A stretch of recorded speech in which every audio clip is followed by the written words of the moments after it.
Ma'am আপনার order. কোয়েল? কি হলো দাদা? না ম্যাডাম কিছু না, এই নিন আপনার অর্ডার। ঠিক আছে দাদা।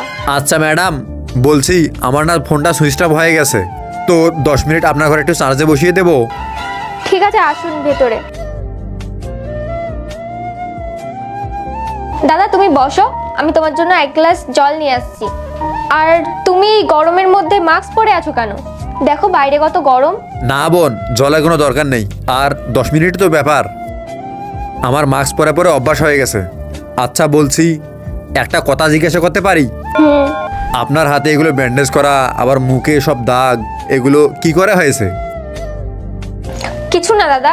আপনি আপনি আমাকে বলতে পারেন, কে জানে আমি আপনাকে সাহায্য করতে পারি। দাদা নিজেরই কিছু ভুল ছিল, এই জন্য আজ পর্যন্ত এখনো পস্তাচ্ছি। মানে এটাই। এই দুইটা ছবির ভেতর থেকে যে কোনো একটা ছবিকে ভালোবেসে থাকলে ভিডিওটিতে লাইক করে চ্যানেলটিকে সাবস্ক্রাইব করে দাও, আর যদি না করো তাহলে আমি বুঝবো তোমরা ছবি দুটোকে ভালোই বাসো না। আমি না প্রেম করে বিয়ে করেছিলাম, বাড়ির কথা অমান্য করে। আর তারপর?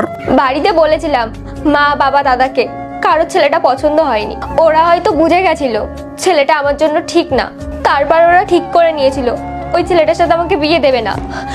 তারপরে আমি ছেলেটার সাথে বিয়ে করে এখানে পালিয়ে এসেছি। তারপর তোমার এরকম অবস্থা কি করে হলো? এরপরে কি হলো তা দেখতে কমেন্টে পার্ট 2 লিখে যাও।